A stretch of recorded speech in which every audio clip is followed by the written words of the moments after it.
Saniki pun nyampe di hadis kelima. Ini beda kitab dengan yang dibaca di bulan puasa. Kalau di bulan puasa itu kita baca kitab Nasoihul Ibad. Kalau setiap malam Sabtu kita ngaji hadis Arba'in Nawawi. Al-Hadisul Khamis, hadis yang nomor 5. An Ummul Mukminin dari Ummul Mukminin. Ummul Mukminin itu ya ibunya orang-orang mukmin. Siapa itu? Ummu Abdillah, ibunya Abdillah, Aisyah, Siti Aisyah. Padahal kalau kita tahu Siti Aisyah itu tidak memiliki putra. Tapi kenapa kemudian disebut dengan Ummu Abdillah? Abdillah ini adalah ponakannya, putranya Sayyidah Asma, saudaranya Siti Aisyah. Jadi kalau dulu orang punya putra kemudian ngambil ponakan, itu dinisbatkan kepada yang ngambil, termasuk Abdillah, ponakan yang diambil anak oleh Siti Aisyah. Tapi tetap ponakan, bukan anak Rasul, tetap menjadi ponakan. Tapi kunyahnya kemudian tetap disebut Ummi Abdillah. Siapa Ummi Abdillah? Itu adalah Aisyah. Radhiyallahu semoga meridhai Allah, siapa Allah Ta'ala yang maha tinggi, siapa Allah anha kepada Siti Aisyah. Qalat dawu Siti Aisyah, qala Rasulullah sallallahu alaihi wasallam, bersabda siapa Rasulullah sallallahu alaihi wasallam, man barang siapa ahdasah yang mengada-ada, barang sing gak enek kemudian diada-adakan, barang yang tidak ada kemudian diada-adakan. Fi amrina hada, di dalam perkara-perkara ini, malaisa minhu, yang bukan bagian dari agama, kemudian diada-adakan, fahuwa raddun, maka kemudian tertolak. Ini dalil orang-orang yang selalu nyebut dengan bid'ah. Nanti saya sebutkan gimana penjelasan hadis bid'ah. Rawahu kemudian meriwayatkan kepada hadis ini Al-Bukhari, Imam Bukhari, wa Muslimun, dan Imam Muslim. Wa fi riwayat Muslimin, dan di dalam salah satu riwayat hadisnya Imam Muslim itu menggunakan bahasa yang berbeda. Jadi Rasulullah itu menggunakan bahasa yang berbeda. Man barang siapa amilah mengerjakan amalan kepada sesuatu, kepada amal, jadi tidak menggunakan ahdasah, tapi menggunakan amilah. Nah, ini gak usah diperpanjang. Man barang siapa amilah yang melakukan amalan kepada perkara amal, laisa alaihi, yang bukan darinya, amruna, yang di perkara-perkara agama, bahwa raddun, maka pasti tertolak. Maka dalil ini kalau dulu yang disebut dengan bid'ah itu apa? Jadi kalau orang-orang hari ini ngomong bid'ah itu salah satu dalilnya ini. Dulu bid'ah itu adalah masuk kepada persoalan-persoalan akidah. Dulu itu persoalan akidah. Makanya kemudian Nabi Muhammad memberikan satu garis besar. Sataf tariku umatku itu akan pecah. Siapa yang kemudian selamat 73 golongan. Satu yang selamat, 72 itu tidak selamat. Siapa yang selamat? Ahlussunnah wal jamaah, ma'ana alaihi wa ashabi. dan itu kemudian Ahlus Sunnah wal Jamaah. Ini yang kemudian disebut dengan jalan sing lurus. Makanya gak usah neko-neko beragama, sudah ikuti Ahlus Sunnah wal Jamaah itu. Karena di dalam bab yang lain ada yang menyebut kayak yadullah wa aidihim. Itu yadul itu artinya tangan. Tapi ketika itu berada di dalam Al-Qur'an, sebagian menyebutkan tangan Allah. Lah gimana kemudian diartikan dengan tangan Allah? Wong Allah itu gak ada yang tahu. Beda dengan mukhalafatul lil hawadis, berbeda dengan yang baru. Itu Allah. Jadi kalau kemudian ayat Al-Qur'an yadullahu fawqa aydihim itu diartikan sebagai tangan Allah, itu enggak tepat di dalam Ahlus Sunnah wal Jamaah. Menurut Ahlus Sunnah wal Jamaah. Maka kemudian diartikan yadul itu bukan tangan tapi kekuasaan. Nah, itu ada banyak dalam persoalan-persoalan akidah, termasuk itu disebut dengan Mujassimah. Ada Qadariyah, ada Jabariyah, ada Khawarij. Khawarij ini yang kemudian melahirkan orang-orang yang sampai hari ini ngomong-ngomong bid'ah itu. Lah bid'ah kalau menurut orang-orang Ahlus Sunnah wal Jamaah gimana? Bid'ah itu bukan tunggal. Ini kalau menurut Sunni, Ahlus Sunnah wal Jamaah. Bid'ah itu bukan tunggal, bid'ah itu bukan sesuatu yang sesat saja. Tapi bid'ah itu ada yang wajib. Bid'ah itu ada yang wajib. Contoh kemudian kita belajar syariat Islam, kita belajar tentang hukum Islam, ingin mengeluarkan hukum-hukum Islam, tapi nggak pernah belajar ilmu nahwu, nggak pernah belajar bahasa Arab, nggak pernah belajar ilmu alam. Maka belajar bahasa Arab, belajar nahwu, belajar soroh, belajar mantik dan lain sebagainya itu bid'ah tapi wajib hukumnya. Karena tanpa itu tidak akan pernah bisa mengeluarkan hukum Islam dari Al-Quran dan hadis. Itu contoh satu. Yang kedua kemudian dulu Nabi Muhammad ketika kita di masa Nabi Muhammad nggak ada Al-Quran yang kodifikasi begitu. Al-Quran yang hari ini kita pegang, Mushaf Utsmani nggak ada pada waktu Nabi Muhammad. Semuanya berserakan di pelepah kurma, di batu, di kulit. Itu dulu berserakan. Lah kalau kemudian kodifikasi pada waktu siapa? Pada waktu Sayyidina Utsman. Nabi Muhammad sudah tidak ada. Lah kalau itu kemudian dianggap sebagai sesuatu yang bid'ah, maka menurut Sunni bid'ah yang seperti itu adalah bid'ah yang wajib karena harus dilakukan. Maka bukan hanya sekedar dolar, sesat, kemudian yang sesat itu adalah masuk neraka. Bukan hanya itu. Ada yang bid'ah yang wajib, ada bid'ah yang sunnah. Bid'ah yang sunnah itu gimana? Contohnya bikin pesantren, bikin lembaga pendidikan. Bikin lembaga pendidikan itu sama Nabi nggak ada. Itu bid'ah. Tapi bid'ah yang seperti itu adalah bid'ah sunnah.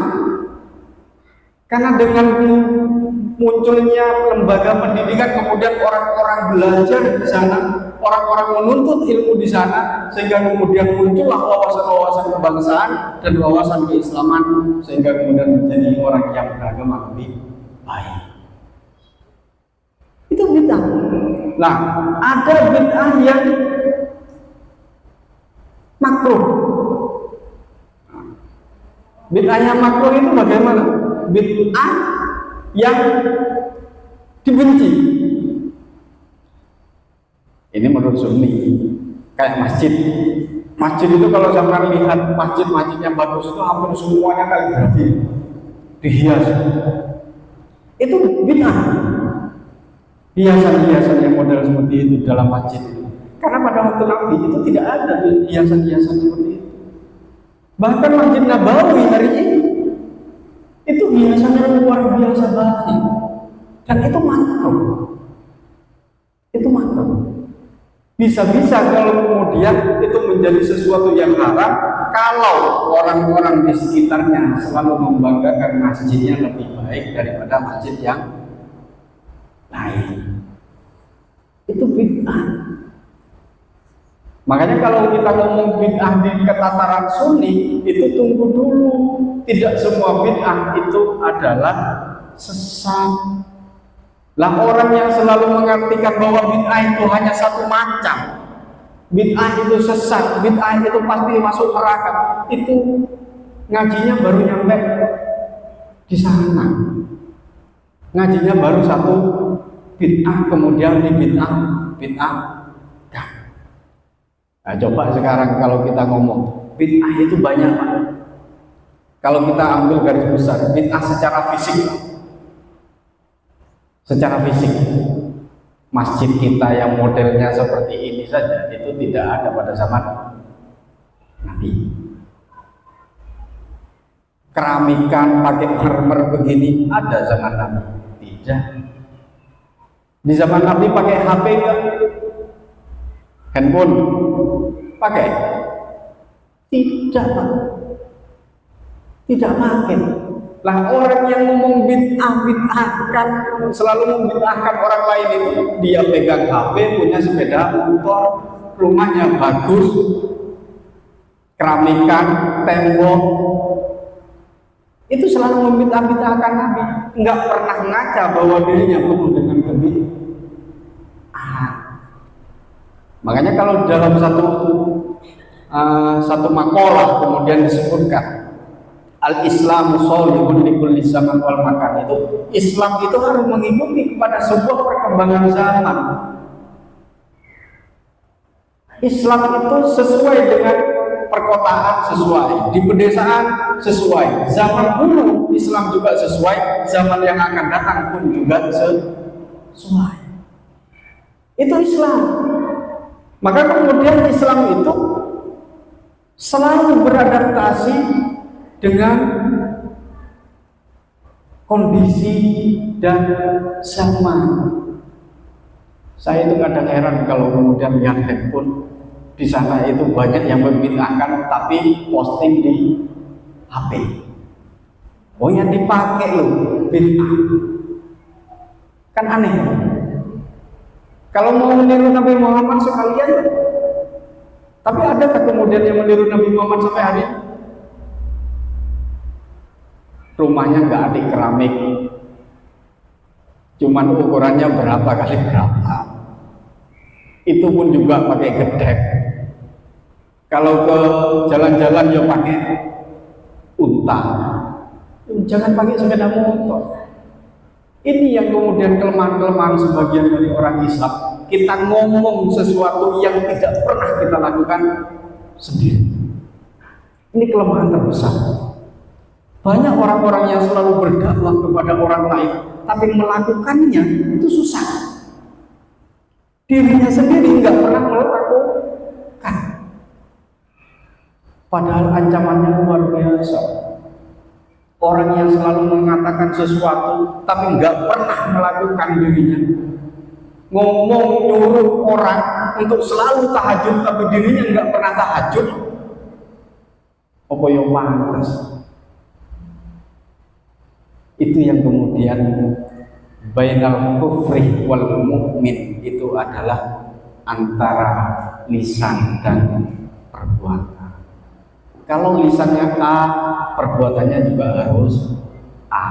Kalau mbok yang ngomong bid'ah sekali saja, membid'ahkan semuanya, maka dia harus mampu mengeluarkan bid'ah dari dalam dirinya. Baru saya acungi jempol. Kalau masih ada orang yang membid'ahkan orang lain, tapi pakai sepeda motor, pakai handphone, masih kerja di Indonesia, orang nggak masuk di alam pikiran saya. Karena di dalam Al-Quran itu adalah kabura maqtan indallah antaqulu ma la taf'al. Itu kabura maqtan. Orang-orang yang nggak pernah sesuai apa yang dikatakan dengan perbuatannya. Itu makanya kalau dalam hukum, dalam hadis yang nomor 5 ini, kita harus mampu membedakan bid'ah itu yang seperti apa. Maka kalau ulama kemudian ada bid'ah hasanat, bid'ah yang baik, ada bid'ah yang bid'ah yang jelek. Mau pakai sepeda motor, pakai handphone, pakai mobil, ngomong bid'ah kemana-mana, yo digawe sing digawe yo bid'ah. Makanya kalau dalam aspek lahiriah kita, dalam kondisi modern ini, hampir semuanya itu adalah bid'ah. Bid'ah dalam arti tidak pernah ada pada zaman Nabi Muhammad Sallallahu Alaihi Wasallam.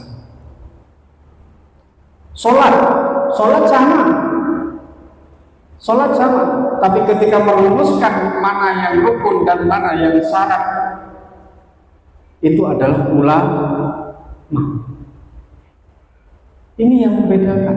Jadi produk kita ikut pada ulama al-sunnah dalam rangka mengikuti ittiba kepada Nabi Muhammad Sallallahu Alaihi Wasallam.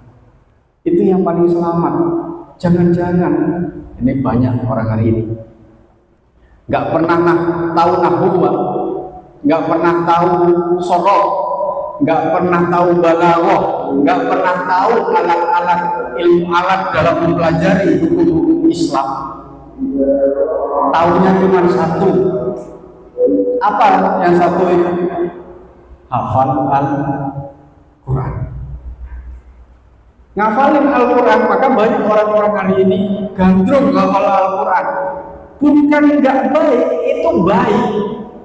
Ngafalin Al-Quran itu baik, tapi dengan hafal satu Al-Quran itu jangan sekali-kali kemudian menghakimi orang lain yang berbeda dengan pandangan. Kenapa? Karena hafal Al-Quran dengan mengambil hukum dari Al-Quran itu berbeda. Maka itu yang dibutuhkan nahwu, yang dibutuhkan adalah sorof, yang dibutuhkan adalah ilmu balaghah, yang dibutuhkan ilmu bahasa Arab. Kalau paham itu baru kemudian kita bicara tentang hukum Islam. Istinbatul hukumnya seperti apa, ilatnya seperti apa. Itu baru tahu benar. Kalau hanya sekedar mengutip satu ayat Al-Quran terus itu kemudian ngomong ini iya versi sampean. Tapi ketika kita kaji secara kaidah bahasa, kita kaji secara luasan, apakah kemudian seperti itu? Itu yang kemudian pentingnya kita belajar kepada ulama yang benar. Belajar agama jangan belajar di YouTube, jangan belajar di Google, tapi belajar agama itu adalah belajar kepada orang yang betul-betul tahu dan paham pada tentang agama. Bapak Ibu yang dirahmati oleh Allah, karena waktu memang singkat, kita akhiri. Semoga pertemuan kali ini memberi pencerahan kepada kita, sehingga kemudian kita mampu mengikuti seluruh lampane Kanjeng Nabi Muhammad SAW, juga mengikuti jejak-jejak para ulama-ulama salafus saleh dan para ulama-ulama yang ada di Indonesia. Itu adalah orang-orang hebat, orang-orang luar biasa, dan kita bisa jadikan panutan. Beliau bisa dijadikan sebagai panutan dalam kehidupan kita. Bapak Ibu yang dirahmati Allah, mudah-mudahan ini bermanfaat bagi kita. Saya akhiri, wallahul muwaffiq ila aqwamit thoriq. Wassalamualaikum warahmatullahi wabarakatuh.